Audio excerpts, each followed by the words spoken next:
As a research student, and in most of science, specific aims should be a guiding star.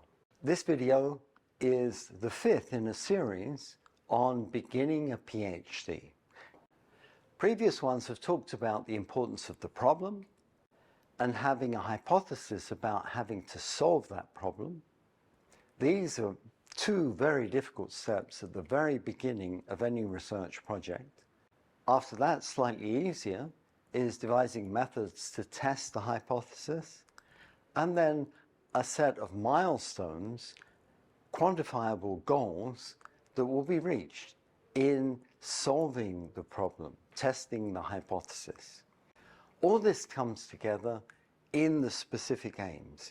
The specific aims page always has those four components: the problem, and then for each specific aim, a hypothesis, a method, and milestones. And there might be three specific aims. One is rare, two sometimes, three is usual. Reviewers are often comfortable with three specific aims. Let's look at that one-page document in more detail. The statement of the problem should be 1 or 2 paragraphs. If, for instance, your problem is health-related, how does solving this problem impact health? How is your approach going to be unique overall? This is the beginning to a specific aims page I wrote for a proposal recently. You see here, this comes from literature searching.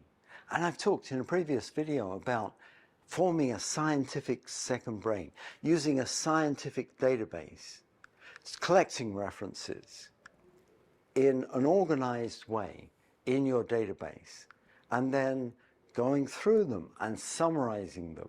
And I recommended doing this maybe first in a mind map, and secondly, in words, in a very concentrated document, one like this that refers to key references. There might be 20 references referred to just in these 2 paragraphs, showing that you've got your mind around the area completely. Then for each aim, I recommend labeling the components. Hypothesis, clearly stated. What the methods are going to be, again, clearly stated, and the milestones and how they will be quantified. Overall then, the specific aims page follows this paradigm. The problem, and for each specific aim, a hypothesis. Why is solving this going to be impactful? Is it testable really? Solving that hypothesis requires the candidate to go to the edge of what's known. You have to have read about the area and understand what everybody else has done.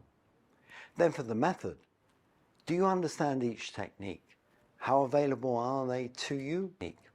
What are the scope and limitations of that technique? And then are the methods prioritized? What ones will come first? Have they been used to get preliminary results, or will they be used? And if they will, what value is it to the project? In absolute terms, the value of those preliminary results equals what they will show about the viability of the project divided by the resources consumed, including your time. Then a set of milestones. What will be delivered? The timeline says when, and the reviewer will then conclude, well, how good will it be if this was actually done? Specific aims are critical in proposal reviews. Reviewers will form conclusions about the proposal very quickly. And once they form that bias, it's not easy to change it. Reviewers may compare your proposal with others they've seen. And if it looks too similar to bad ones, that's a poor start. They will make very quick decisions and leap to conclusions based on the specific aims. So say exactly what you mean. Don't exaggerate, but don't leave out the best parts either. Because they're adaptive unconscious. is already making conclusions about the proposal before they consciously formed an opinion. Reviewers zero in on the specific aims and form a bias almost invariably. They decide whether or not they like the whole proposal before reading it, really. As a PhD student, you may be just beginning and think, well, I'm not applying for money. Is this really relevant? It is. The danger is for any PhD, you will get old before you complete it. The whole process will drag on. Having a clear set of specific aims is a way to avoid that. You want an excellent PhD quickly, so in year one, formulate those plans very carefully and write them down. In year two, decide on the key preliminary results to prove that the whole project is viable and target those experiments. In year three then, the core experiments for the whole project can be at least started, and in year four, they can be finished. Then, in year five, it's clear. It's time to write the PhD thesis and graduate. If at each milestone a paper is published, the process of writing a PhD thesis is easy. It's just collecting each paper, perhaps as one chapter in the thesis. Throughout this process, to graduate on time, regular committee meetings are vital. How to screw up your committee meetings? Do it like this. Formulate a set of specific aims. Don't think about them too much. Don't show them to your supervisor. Go straight into the first committee meeting. Treat it like an exam with the sole goal that you will pass through this committee meeting. Don't ask your committee's advice. Treat them like examiners. Don't revise your specific aims. Forget them. March through your PhD. Don't talk to your supervisor about your specific aims.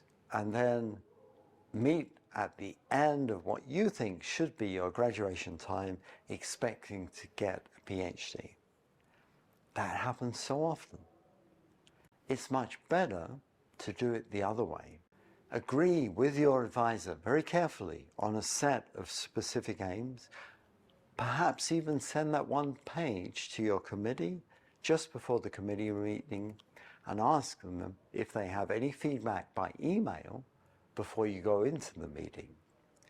And then in the committee meeting, say, I've looked very carefully at these specific aims. My advisor has looked at them too. Do you endorse them, or can you see a better way? Is there some way to improve what I'm planning to do? Then, if the specific aims change, revise them with your supervisor, and then perhaps ask for another committee meeting. My specific aims have changed. Could you please look at these in a committee meeting? Do you have any other ideas? Do you like the way we've changed this? Repeat this as the project develops. It may zigzag. It may be necessary to change the specific aims, throw out one aim, bring in another one as the project proceeds. And finally, talk to the advisor and the committee about graduating, set a date for your final defense. So much better, you get the committee on board, you know you're treating them as a team, giving you advice. Outside of the committee meetings then, pick the area carefully. Can you make an impact in this area? Can you see good problems? Can you see good problems that you can possibly solve with your hypotheses? Deduce the method, milestones, and a timeline. If all that looks good, try to publish after each milestone is met. This one-page specific aims, keep it up to date. Keep it like a holy document. It should be ready to go at all times, looking as good as it possibly can. Adapt the specific aims as necessary, recalibrate. Don't be afraid to change them. They're there as a guide, not as rules. Agree the changes with your committee. Make sure that they're on board with everything you do.